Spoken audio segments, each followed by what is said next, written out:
race fans, sim fans, RC fans, excuse me, Racing 393. A couple of update videos.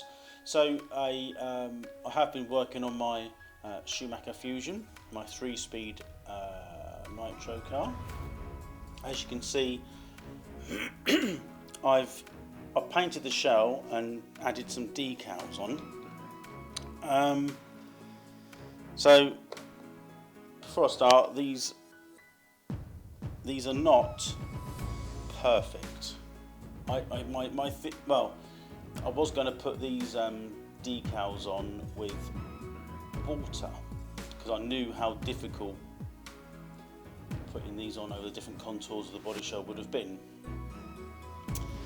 And you can see they're not. It's far from perfect, which I'll show you sort of around it. I mean, you can see these air bubbles and stickers are not sort of sticking down perfectly. But this is no shelf queen. So, and you can see I've got to tidy up amongst a few things on here, like the windows. I've got some tram lines I put around that, or even just use pen. The rear wheel arch wants a little bit of sanding down, and you can see I haven't put the rear wing on yet. So my thought process behind this was, well, this car is reported once it's running sorry, these are 200 miles an hour, yeah, I wish.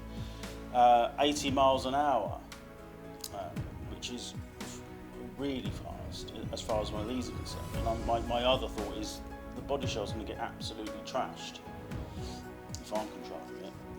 So this wasn't going to be, and never would have been, any shelf queen. So it certainly isn't perfect.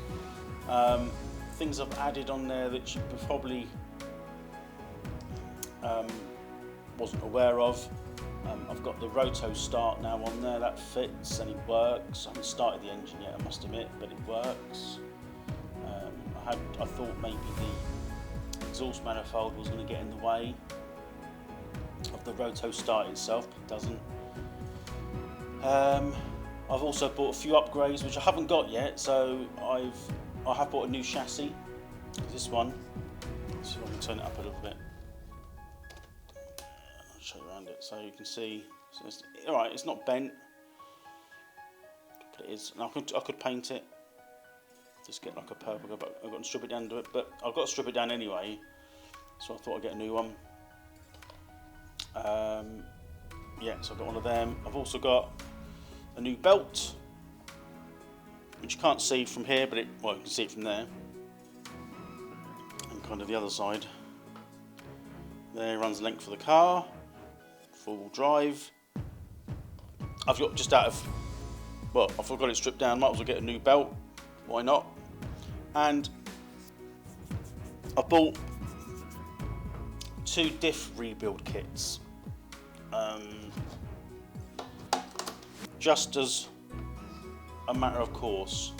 I just felt that sometimes I don't know, that I think that there's a bit of funny, bit of resistance there, I think. It doesn't feel quite right. It might be the belt and only the belt.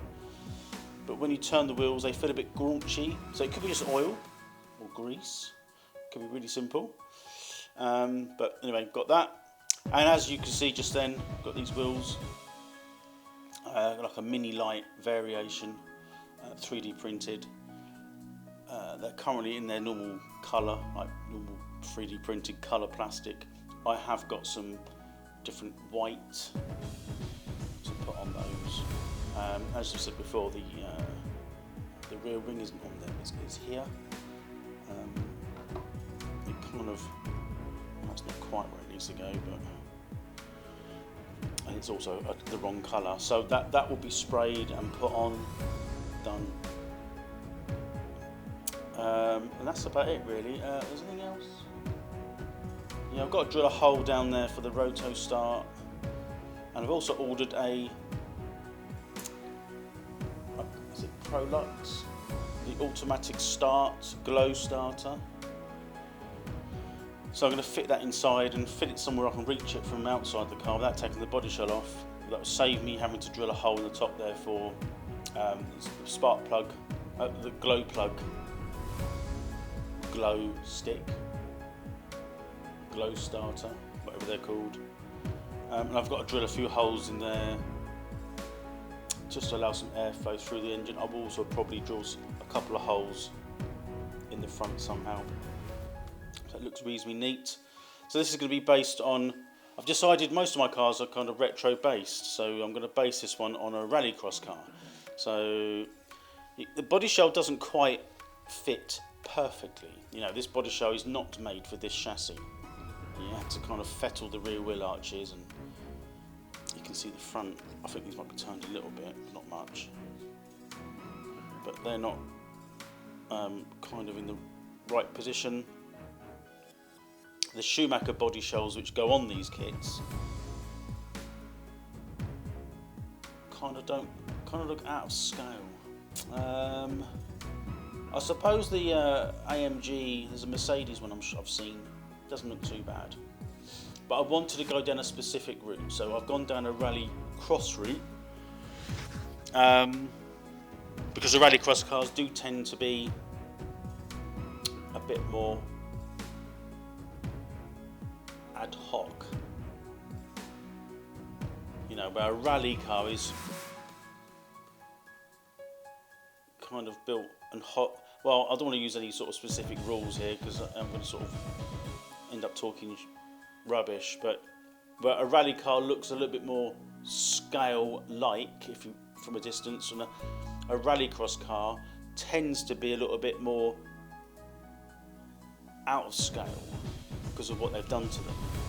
Even though they started life as the same car, it's difficult to explain. But this is based on a rallycross car sort of look.